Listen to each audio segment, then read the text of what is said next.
Two, one, and we are recording once again with Will Arkin, who's been on here several times before, and our dynamic has solidified into me fanboying over his work and Will eventually calling me an idiot at some point. And I think it would be disappointing if we did anything but that today. We've talked about your book Unmanned. We've talked about The Generals Have No Clothes, which I absolutely adore. We've done History in One Act, and today is On That Day, I believe your newest book, published on August 17th, The Definitive Timeline of 9/11. And I'll let you introduce yourself in a second, but I was thinking earlier about the Voltaire quote, right? That I always parrot because I'm a pseudo intellect who thinks I'm smarter if I quote other people. Is, the sign of an intelligent man is he who can entertain an idea without necessarily believing it. And then I thought, well, what's one step above that? And History in One Act made me believe that 9/11 was absolutely had some sort of forewarning to the US government and they let it happen. On That Day has me completely convinced that it was 100% organic and they just fumbled the entire thing before, during, and after. And so, whereas I thought I was cool because I could entertain both ideas, that makes you a lot smarter than me because you could actually write both ideas. But please introduce yourself, sir. Well, I am smarter than you, You Tommy. are. That's why you have the podcast and I'm the guest. Exactly. Well, On That Day is the product of 20 years of introspection and research about 9/11 from the very day in which I was called to NBC from my home in Vermont to be a commentator and an analyst of what was going on. Wasn't particularly an Al Qaeda expert, but I was a real expert on US air power. And everyone knew that in a remote country like Afghanistan, once the bombing started, when it started, that it would be a predominantly air power war. And then also in the wake of 9/11, there were really interesting questions if you can take yourself back to that time of continuity of government, of what it was that the Bush administration was actually up to. And I think that kind of started a multi-decade inquiry on my part as to all that didn't go right on 9/11 and what we might learn from that. And then also, as I explore in History in One Act, why we have so little interest in who the terrorists were as people, what their motivations were, et cetera.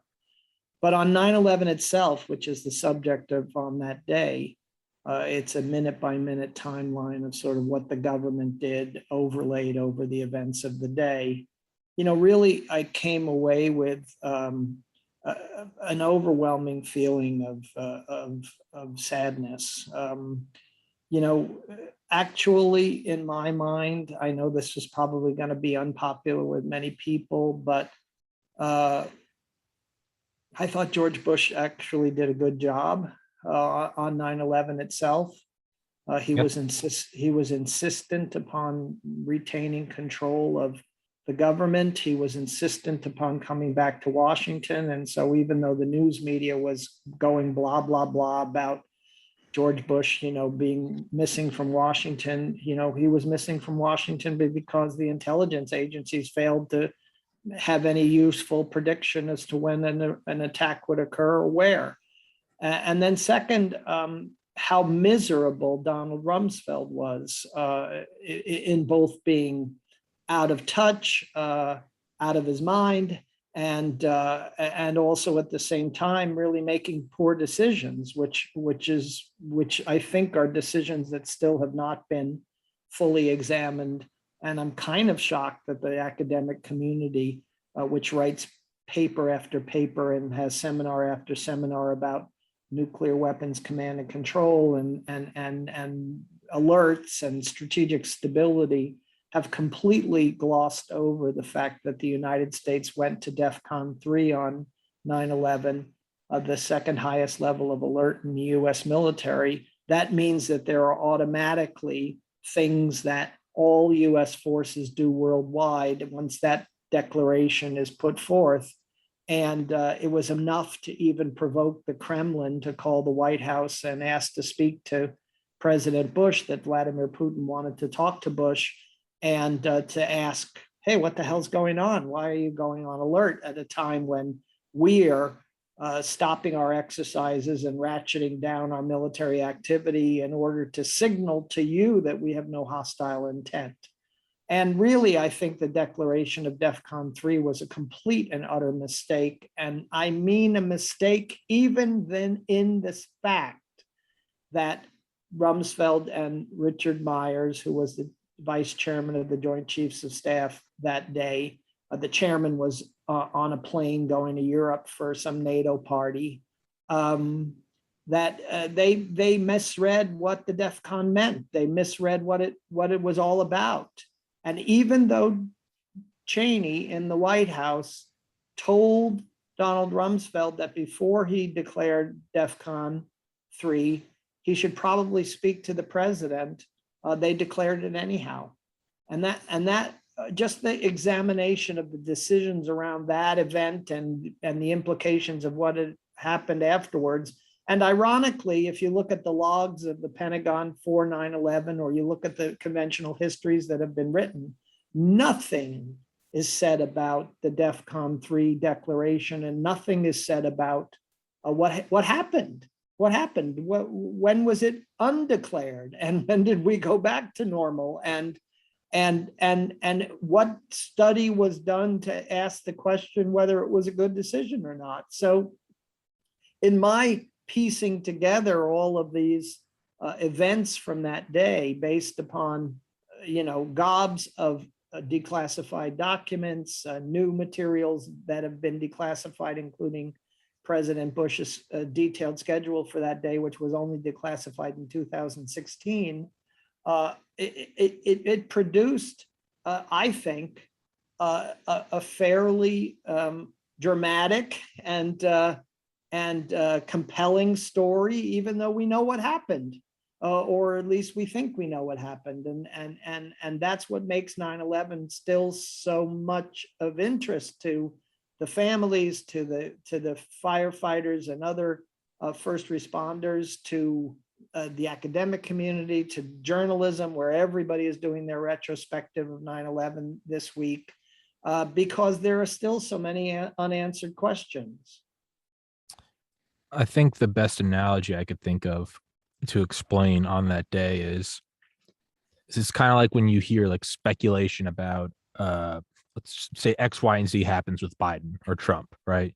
And you got CNN is this and Fox is that and Facebook is this and Reddit is that. And it's, did you even read the article? And then you finally go and watch it. And it's like, it's not sexy on either side. It's just the most, benign, like we're increasing vaccine production and hoping for a 4% increase this week. Thank you.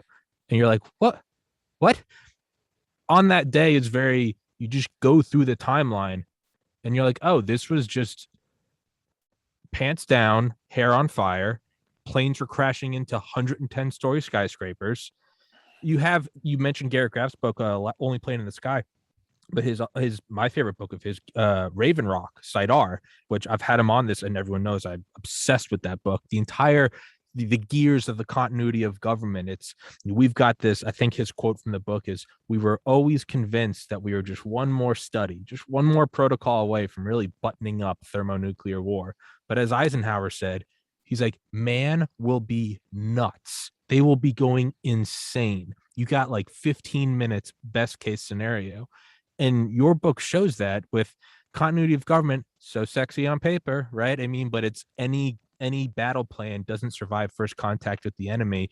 The calls are dropping in Air Force One. Where should we take the president? Should we take him to Offutt? Sure, we'll take him to Offutt, but there are nuclear bombers there. I don't know. Just go do it. Take him downstairs. We don't know what's going on. And Rumsfeld's running around the Pentagon, and this entire thing is just, what do we do? Do we shoot down airliners? Do we not? I mean, there are snipers at the end of the runway when we're taking off from Sarasota. Another plane just crashed in Camp David, and it's not even like it was kind of similar, where like two planes in New York, and if someone said a third crashed into like Empire State Building, maybe somebody looked at the horizon and they saw all the smoke and they thought that. I mean, you really do see the fog of war, of just things that truly had no right. I mean, like a plane might be hitting the Sears Tower, or that plane did hit the Sears Tower, and it's like, what are you talking about? And I think your book really Whereas History in One Act sexified it on that day. Really, what you just look at it and you go, oh, it was,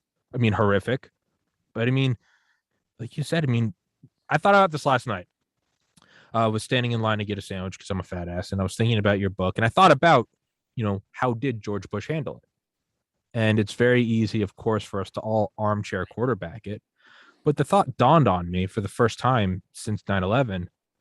If you played out 9/11 100 times in just like a universe simulator, do we know if the way we handled it wasn't like top 10%? Like it could have very well been. And we can say, you should have done this, you should have done that. When's the last time anything remotely similar happened to 9/11? FDR was in office. The black and white TVs were like the hot product. They're not comparable. And I think you showed it. It's just, yeah, not popular. Dick Cheney and Bush did a good job. What else do you do?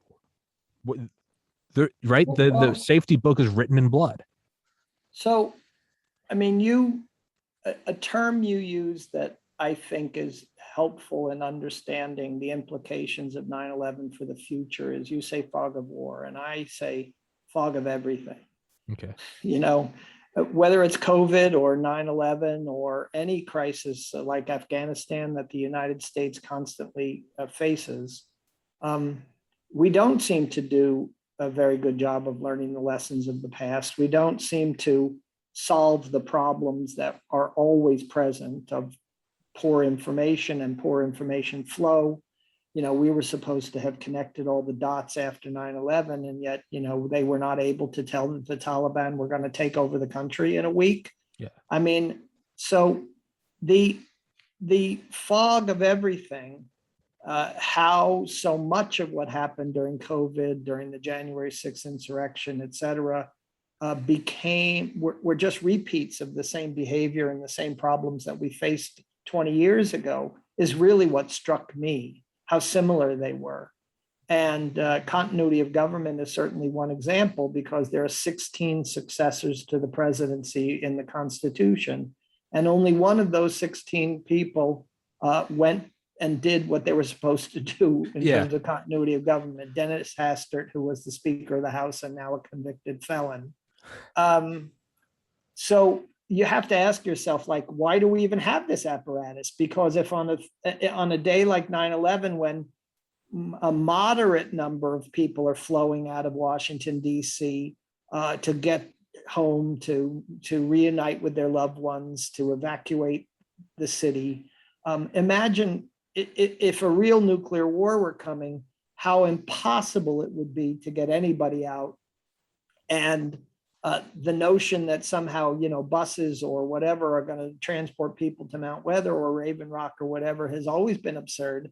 And to some degree, I think the government has recognized that these bunkers are really relics of the past, but they continue to maintain them. They continue to exercise their use. And though we have created, redundant communications in order to really achieve some continuity were Washington to be destroyed, there's just no real evaluation of the human element associated with that, which is somebody actually really going to go to a bunker when 9/11 or when a nuclear war occurs or another 9/11 occurs and like say goodbye to their family? Hey, good luck. I'm going to the bunker. I mean, just on a human level, it makes no sense. So everything that occurred on 9/11, continuity of government, bad information, rumors abounding, the government not able to communicate with each other, the DEFCON 3 alert, et cetera. These are all things that I have no confidence whatsoever wouldn't repeat themselves. And that's the fog of everything. The fog of everything is that we can see the feckless response of the government to COVID-19. We can see that they missed everything when it came to January 6th, and that bred so many conspiracies that the Capitol Police let them in, that this was all a setup, that Antifa was responsible, blah, blah, blah. But so if we don't learn from the past, obviously, we're going to repeat it. But more importantly, these are really crucial questions associated with our national defense. We spend billions of dollars a year on continuity of government. I at this point have to ask, why? What's the point? What's the point of doing it? Just make your utilities and your communications infrastructure more robust and redundant. And that's the best you can possibly hope for, because if a nuke lands on the White House, none of that continuity of government makes a damn bit of difference. And on 9/11, none of it made any difference. So here we have the two most profound cases in our lifetimes, and none of it made any difference. I think the next lesson that I learned is that, if I had some secret about George Bush's dog on 9/11, it would get more attention than these boring thoughts. Yeah. These essential questions of democracy and governance. If I had some secret that said that, that Donald Rumsfeld was secretly a homosexual, I would get more attention than actually laying out the story of what happened. And I think, as we've seen in the last few weeks, as the 9/11 families have banded together demanding the declassification of the Saudi documents, and as others have started to again raise the questions of whether or not 9/11 was or was not an inside job, and what the government did or did not do, that we pay the price. We pay the price for not paying attention to the facts, for not even understanding what are the crucial questions. And I've never really been a critic of the 9/11 Commission, but when I look back upon it now, I see to what degree the 9/11 Commission was an extension of the government, in the sense that, yes, it asked important questions, but no one was held accountable. There was no real finger pointing to say that George Tenet should be responsible, or George Bush, or whoever. And that really, I think, created the sort of foundation of distrust which exists in our society today. And then second, the 9/11 Commission was, it was a boon to the government, right? Let's have a Department of Homeland Security. Let's have a Director of National Intelligence. Let's have this, let's have that, let's have this, let's have that. So it was a boon. I mean, everybody benefited. I mean, even Al-Qaeda benefited from 9/11, in the sense that nobody had ever heard of it before 9/11. And all of a sudden they're a household name, with getting thousands of new adherents and spawning ISIS and other organizations around the world. So how do you deal with an event which is so beneficial to so many?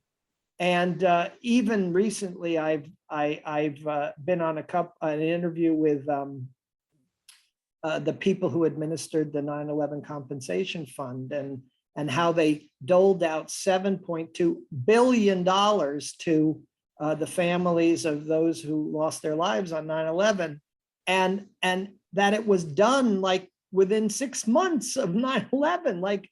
And when you ask them now, the people who administered that fund, why was it done so quickly? Their answer is, well, because if you took money, you had to sign a document that said you weren't going to sue the airlines, you weren't going to sue the government, you weren't going to take any legal action. And so we spent $7.2 billion in taxpayers' money to buy off the families of 9/11 in order to secure their silence. And so I just, everything about it today still stinks to high heaven. And though we look at a Pearl Harbor and try to examine why wasn't the information known, why didn't they make the decisions they needed to make, where did all that information reside? That's 1945 or 42, and we are still grappling with the story of Pearl Harbor. And yet on 9/11, the number of new stories being done this last couple of weeks and this week about 9/11, new research, new insights are pretty limited, really pretty limited. And if I wrote an article tomorrow, what happened to Spot and Barney, I'd probably get as many hits as if I wrote an article tomorrow saying we almost went to nuclear war with Russia. Yeah. Yeah. It's the continuity of government. It kind of makes, well, why are we still doing it? And it's like the comedian Tim Dillon said, he's like, you get older and you ask, why do we go to church? But he goes, growing up in the 80s and 90s, you ask your Irish Catholic parents, Dad, why do we go to mass on Sunday? And he says, shut up. And that's the answer. And, with continuity of government, it's like, why are we still doing this? And at a certain point, maybe it's just like, it's the best we have. I don't, who wants to be the one that says we can't do this? We have this network of bunkers under thousands of feet of granite, and they're buttoned up, and they can recycle their own air, and they have all these MREs. And I guess at a certain point, it's like, I don't know, man. Like, what else do you want? Yeah. We hollowed out a mountain, and Yeah. maybe it is just it's comfort. It's not, maybe it's not the best, but maybe it's just if we throw money at it and the vault doors close, hey man, we'll call it a day. It might be Well, that. I think that you're more in the arena of reality when you say nobody wants to be the person to say no. Yeah. I mean, that's even about the war on terrorism, right? Nobody wants to say, okay, we've eroded Al Qaeda and these external organizations enough. We've built up our homeland security enough to be able to say we're safe enough. We're safe enough. And then the answer that you get is, well, I don't want to be the knucklehead, the congressman, the senator, the president who says that. Yeah. And then there's a terrorist attack tomorrow or next week or next year, and all of a sudden I'm the GOAT.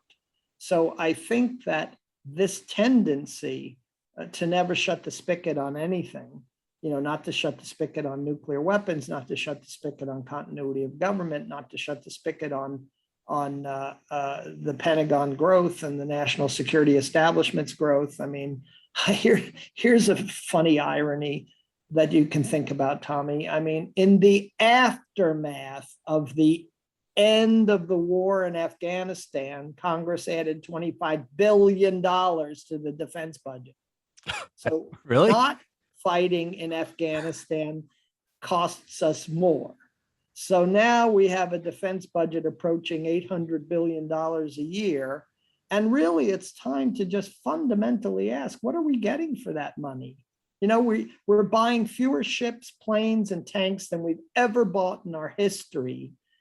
So much of that money is going towards cooler and cooler software and better collection platforms and more intelligence. And does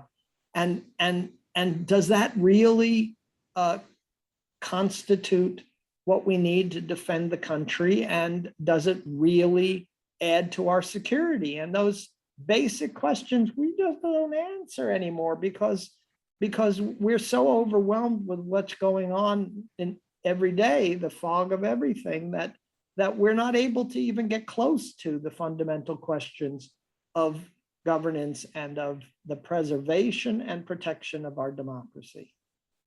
Yeah, no one wants to slaughter that sacred cow. And I don't know if this is the best analogy.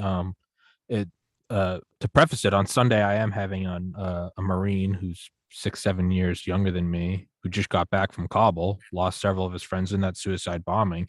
And so I want to preface it with, like, I understand that I don't understand the sincerity of it, but it's coming out that apparently we did have eyes on the suicide bomber, and there was a drone, and they were told to stand down. And on one side you see everyone, here's Biden's got blood on his hand, as if every other prior president doesn't. But what we are seeing now, what makes it to the news, like what Eisenhower told JFK in Garrett Graff's Raven Rock, only the hard questions get to you. We see, oh, they had eyes on the target. And everyone that watches this podcast knows I'm not even a big Biden guy, but they had eyes on the target. They told him to stand down because they were negotiating with the Taliban, and that led to 13 US deaths. Yes, horrible. But had that actually, and I know this is pie in the sky idyllicness, but had that actually led to some sort of negotiation with the Taliban, and had there been no suicide bombing, that would have never made the news that we had eyes on a target and told him not to do it. We only hear about the guy that said no, don't do it, and 13 deaths on his hands. And it's the same thing. Who's going to say no? Do we need a B-21 Raider? say no, say goodbye to your 4 stars, right? It's I mean, you go into it and the generals have no clothes. Just change the threat. Need a new threat. Need bigger bases. Need more things. And it's not even this Illuminati. They want the machine. No, it's just who's saying no. What, you don't like the red, white, and blue? You know, and I'm as patriotic as anyone. But who turns off the spigot and then 9/11 happens? Do you want to be the guy? Do you want to be the? It's like that political cartoon of the two guys falling from the World Trade Center, and one looks at the other, and their ties are flapping, and he says, "How do you feel about enhanced interrogation?" And it's like, you know, frame it like that. Who's going to say no? It's Well, so again, I look at Afghanistan as a decision-making problem. I think what President Biden said initially is probably the most intelligent thing he said, which was there's no amount of military force that's going to resolve this conflict or finish it in a way that's any more acceptable to those who are still in favor of keeping forces in Afghanistan. correct. He can't say, though he knows. And besides that, Afghanistan is one of the most corrupt countries in the world, and the Afghan military is a Potemkin village, and we really don't have the capacity to win the hearts and minds after all of what we've done. So those are the dirty secrets that they don't admit to when they make decisions like this. And then I think there's like another element of it that we often miss, and that is, you know, the mistake was sending thousands of Marines into Kabul, you know, 18, 19, 20-year-old kids in the first place. But we live in a society where that's all we have, the military. Yeah. So for instance, in COVID, you know, why didn't we mobilize doctors? I know that sounds funny, but we do have something called the Public Health Service in America, and I bet you there's nobody in American society who even knows of its existence, except people who live on Indian reservations where they are very active. But the truth of the matter is that we needed to send in the doctors. We needed to send in the nurses, the doctor reserve and the nurse reserve, and we don't have such a thing. So the National Guard becomes the carrier of everything, because that's all we have. And so again, when a decision was made by somebody in the Pentagon to recommend that we put thousands of troops on the ground to facilitate the withdrawal, you have to ask yourself, why didn't they send in special ops guys? Why didn't they send in seasoned troops? I mean, why did they only send in the 18-year-olds? And to some degree, I mean, it's just the way the military operates. It's the way the military is. But in our society, it's also the case that the military is the catch-all to fill every vacuum. And that has been our mistake for decades. And everybody sort of knows it, but nobody ever really does anything about it. And now the military has more roles and more responsibilities than ever before.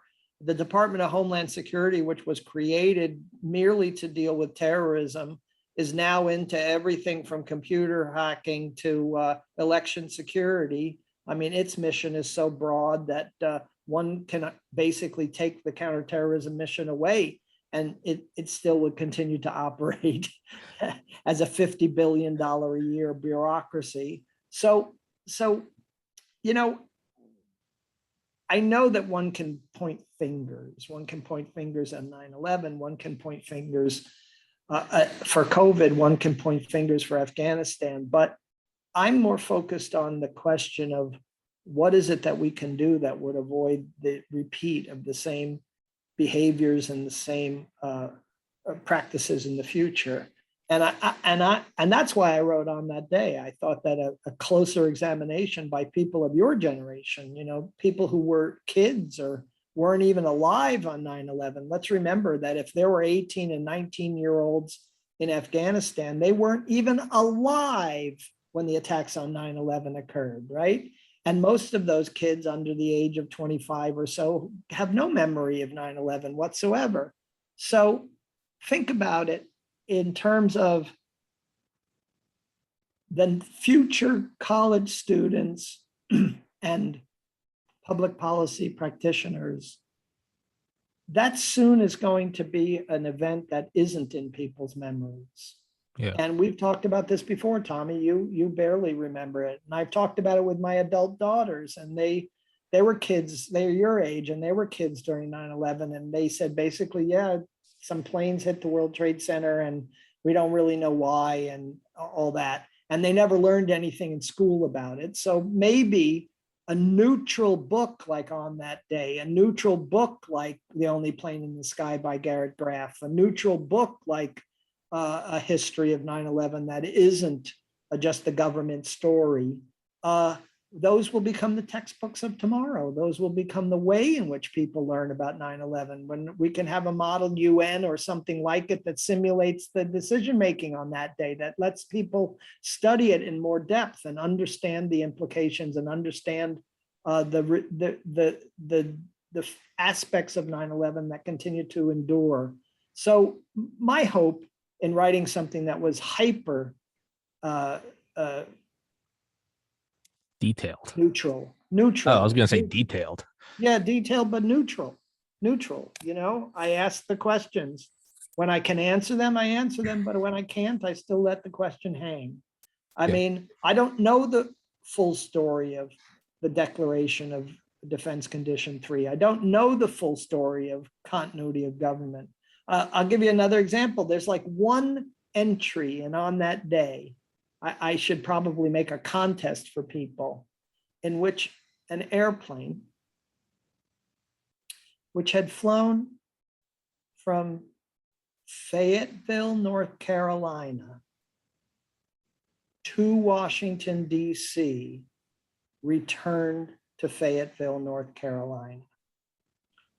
And that's all we really know, except it was a government plane. Oh, I might not be stupid anymore. There's one screenshot I took of the entire book, and I circled it in red, as you can see. I don't know if this is it.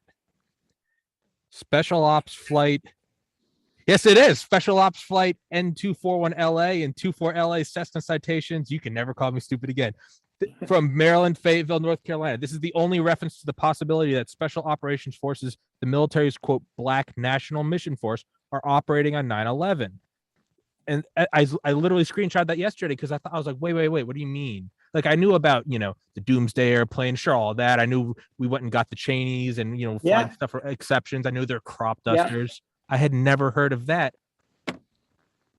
There you go. Okay, well, today you're not an idiot, but the truth of the matter is that we know that the Joint Special Operations Command, JSOC, is present during all of these events, that they're lurking in the background if there's a hostage taking or if there's a nuclear threat. And here it is. Now we are 20 years later and just learning of the fact that they were present in Washington on 9/11 as well. Doing what? Maybe readying to evacuate Cheney, maybe waiting for an on-the-ground terrorist attack in which they would have to react during the day. I mean, we forget, I think, that by 9:37 in the morning, all of the attacks of 9/11 had taken place. They still suspected that there were additional planes, and for a while they were not able to find United Airlines 93. They were not able to find American Airlines 77 that hit the Pentagon. They weren't sure which planes did which. They were not really capable of putting that information together. So there was probably genuine concern that there could be more attacks. I mean, after all, if you've had 4, then why not 5? Yeah. And so I have some sympathy for the government, but the things that were going on in the background, we always, what the conventional histories say is that the Secret Service stopped President Bush from coming, and oh, look, they're the bad guys because President Bush wanted to return home to Washington. but there was a lot more going on. And it's just, it doesn't appear in any of the conventional histories, you know? And so that makes me ask, was JSOC in Washington, D.C. for January 6th? Was JSOC in Washington, D.C. during the early days of COVID? I mean, and what would they be doing on January 6th? You know, once the vice president is sort of being held hostage in somewhere in the Capitol building, the number one successor to the presidency, and a man who is accompanied by a military aide who is carrying the nuclear codes, the football, maybe JSOC is rushed to the scene in order to be prepared to extract the vice president if necessary. And there's an inaugural coming up in a couple of weeks. So they're already preparing for the potential of there being a violent or at least contested inaugural. So they're obviously there, but we don't talk about it. And so therefore we relegate our story to, oh my God, look at all the mistakes that the US Capitol Police made, while not acknowledging that, hey, it's ultimately the FBI and the Department of Homeland Security's responsibility to have the intelligence. It's ultimately the Sergeant at Arms of the Senate and who is responsible for the security of the Capitol building. The US Capitol Police works for him. And ultimately there are assets at our disposal, the so-called National Mission Forces out of the Joint Special Operations Command that are doing their own contingency plans and their own contingency planning. And by not acknowledging that and by not talking about it, to some degree, we are shortchanging ourselves into understanding why events unfold the way they do. A lot to Hey, good find, I gotta say. Thank you very much. My hat's off to you. That I was thinking, I was like, I wonder what he's gonna ask. I'm gonna pat myself on the fuck yeah. But yeah, well, so after you failed every other exam, you have an A now. So hey, you're at least working upwards. Hey, what do they call the guy who finishes the last of his med school class? Doctor. Now, is this medical school? No, but I'll take it. It's, you know, it's fascinating to what we did say about the Secret Services. You know, a lot of people do get that, you know, Bush didn't respond. Cheney was picked up out of his office by the belt loops and collar and rushed out of the hallway. Like, you don't have control over this stuff. I mean, towards the end of the day, right, Bush started to put his foot down and say, listen, this is about morale. This is about, you have to be seen as a leader. And you could maybe say that then Trump's actual, you know, physical safety, I say that loosely, physical safety of the presidency, if they have the continuity of government, quote unquote, they might actually start to say, you showing your face does have more power. Maybe he just said, I'm in charge. I want to see my wife, and who's going to say no? But yeah, it does start to get a little weird when you think about those two craft. Because I mean, I had just watched a video like a couple of weeks ago on these like special operations aircraft, and it wasn't some advanced F-22 thing. They called it the Draco, and it just looks like a blacked out Cessna. And so when you said that, my initial thought was doomsday plane. But then no, that's everyone knows what that is. Okay. And then my thought was CIA extra what is it? Extraordinary rendition. No, but that was post 9/11. That was right, the tail numbers on the Learjet. But you said that, and you said they went, you know, and they knew everything that was in the air, from, you know, crop dusters. I think Bush said, I never knew how many crop dusters were in the United States till 9/11. And first time they have fighter jet escorts. You're talking about all these guys. They flew like 149 sorties that day. No one really knew what was going. The entire thing was just right when the plane was coming towards the United States over the Atlantic. They were getting ready. Right, they were mistaking military aircraft. I think you said like a refueling plane. They mistook for something. What are those two black aircraft? I mean, what the hell is that? Well, so hopefully some enterprising researcher will now do a FOIA and try to find out the answer. But, you know, as much as we can easily say they fucked up doing this and they screwed up doing that, when you actually look at the day, The Attorney General, John Ashcroft, is in Wisconsin giving a speech. The head of FEMA is in Montana attending an emergency services conference for the states. Colin Powell, the Secretary of State, is in Peru at an OAS meeting, Organization of the American States. The chairman of the Joint Chiefs of Staff is on a plane on his way to Hungary. You know, you look at that and you say to yourself, you know, why don't the people who think that this was some kind of government conspiracy recognize how ill prepared they were, how little information they had? And really, in the end, the most extraordinary outcome of 9/11, I think, and that no one was really held accountable, is that George Tenet didn't fall on his sword and resign in shame. Yeah. I truly don't understand that. No CIA director is that powerful or that indispensable that they should continue in their job. And ultimately, look, you can point fingers at the Bin Laden unit for not recognizing the two in San Diego, and you can point fingers at the FBI for not putting together the pieces on Moussaoui, the Minneapolis flight student who was arrested on August 16th. You can point fingers in all sorts of directions, but ultimately the director of the Central Intelligence Agency is responsible for the intelligence that protects the United States. He's ultimately the one person that should have been fired. And today he's like some, investment banker in New York, living the life of luxury after having completed 2 more years at the helm of the CIA. So I really think, you probably are on to something when you talk about Donald Trump staying in the White House during COVID. I mean, unfortunately, it's a combination of maybe a sensible foreign policy combined with his narcissistic need to be everywhere, and probably also his inability to pay attention to anything serious.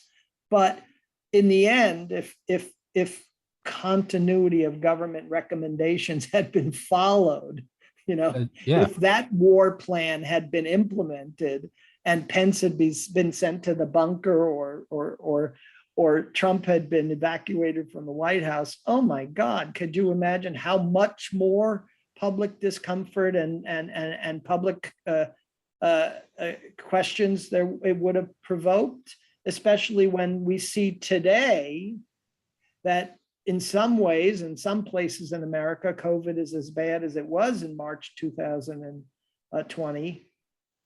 And yet governance seems to be working fairly normally. The National Guard seems to be working fairly normally. Our entire country seems to be working fairly normally. And you have to ask yourself then, what was the proper response? And for 9/11, obviously the same question needs to be asked. What would have been the best response? What would have been the best thing to happen when the president himself is in Sarasota, Florida, promoting an early reading program that Laura Bush, his wife, is really keen on promoting. She's on Capitol Hill about to testify before the Education Committee on the same subject. So that is insight to the fact that, look, when nothing else is penetrating the White House, when nothing else seems to be of importance, when all those national security titans of the past, Rumsfeld, Powell, Cheney, Condoleezza Rice, are now in charge, they themselves perceived that there was no threat to America, and they themselves therefore operated as if there were no threat to America. But as for Richard Clarke or George Tenet, who now have at least a high chair to say to themselves, well, we warned. It's like, well, yeah, you did and you didn't. But ultimately you failed to do your job. The director of counterterrorism and the director of the CIA should have both been driven out of office in shame. And at least then there would have been the signal that somebody was going to be held accountable. Somebody was going to be held accountable. Symbolic sacrificial cow. I remember thinking last fall or last summer right? All those that you see it on Reddit, but you're right, it's bunker bitch. And I just remember thinking, I was like, I get a lot of people hate Trump, which is fine. I mean, I don't completely understand it. I was like, I just remember thinking, I was like, if you think that he has any control over that, the same, of on 9/11, when they took Bush and put him in the air and surrounded by it and said, we're going to off it, and no one even knows we're going to off it. I mean, man, you see a riot, and this is right. That's before January 6th. There's a riot outside the White House in the midst of a pandemic. Yeah, they're throwing them down in the. You said it best. You said it best in on 9/11 in the Pentagon when they told everyone to start fleeing, start evacuating, and they said take off your official badges in case there are snipers, right? Because you got to think in the fog of everything, whoever's attacking has that advantage, right? I mean, that's what Dylan Klebold and Eric Harris wanted to do on at Columbine. They wanted to blow some stuff up, and when the kids came out, they wanted to shoot.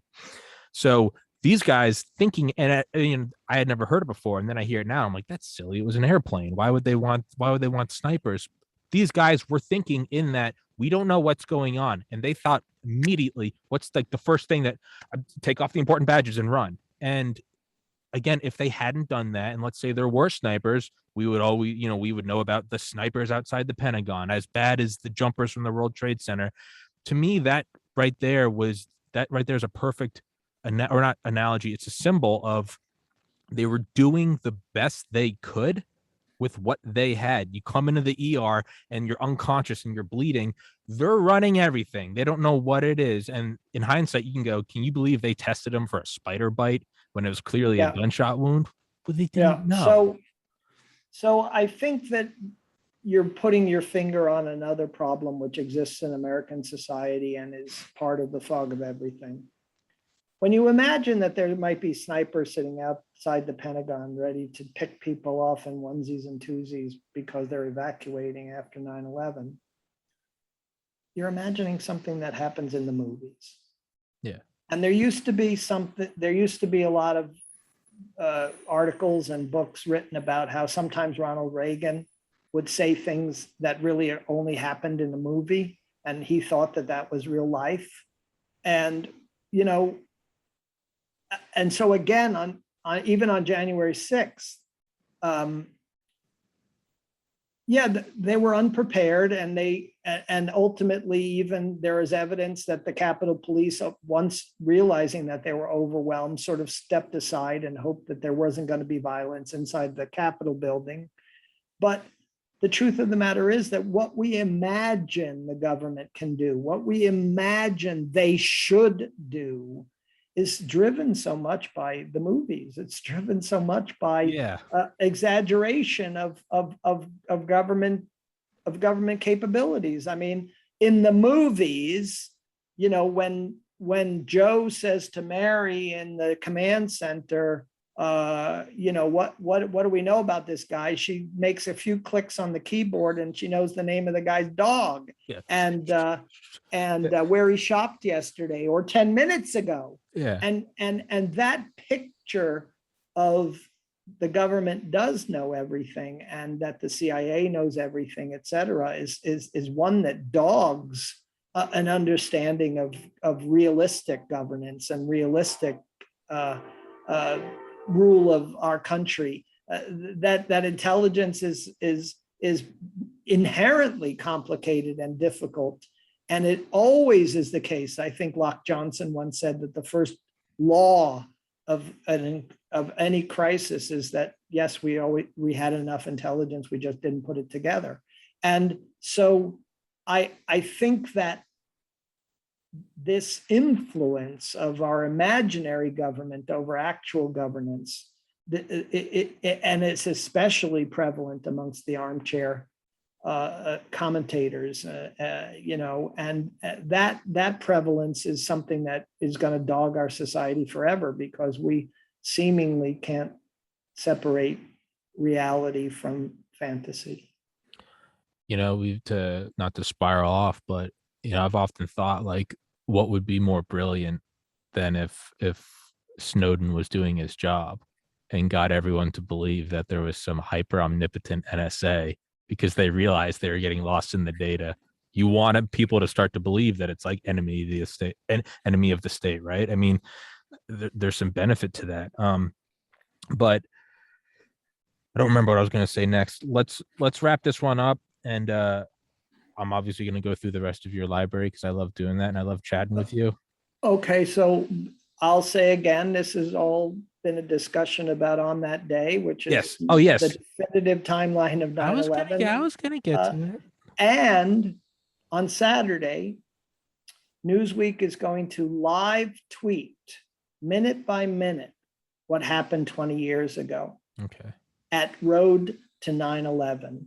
And so we're just finishing up the software of being able to do this feat over 500 separate tweets that'll take you into what happened on that day 20 years ago, and you can follow it at Road to 9/11. So that's a really interesting project too, because we're really now trying to make the use of social media for something that's positive. And if people are interested in what happened on 9/11, they'll have these 500 or so tweets that will take them through minute by minute of what actually did happen on the ground. Awesome. And yeah, and lest we forget, we did an episode 2 days ago, but also way back, episode 77 for everyone listening. Tony Tedeschi, New York City firefighter who responded to Ground Zero, he used to be my workout buddy. We've done an episode again just to talk about it. And so it's not forgotten. So it doesn't, I was 11 years old. I remember my mom crying. My mom talks about she remembers when JFK was killed because all she remembers was her mom crying. It's gotta stay in the present or we're going to repeat it. And yes, on that day, definitive timeline of 9/11. I will put it in the description. It's on Kindle. I don't believe it's on Audible yet. Is it? No, it's not. Yet. Okay. Yeah, it's an actual book, Tom. Yeah, an I actual know. book. Well, I don't know how to read. I've told you I don't know how to read. It's all hieroglyphics to me. Will Arkin, thank you, sir. Don't go anywhere. I'm going to stop recording. I want to say something, but everybody listening, thank you for listening. Please go pick up the book. Also, the other books we've gone over, Unmanned, The Generals Have No Clothes, and History in One Act. My personal favorite so far is The Generals Have No Clothes. To me, it's perfect. But let me stop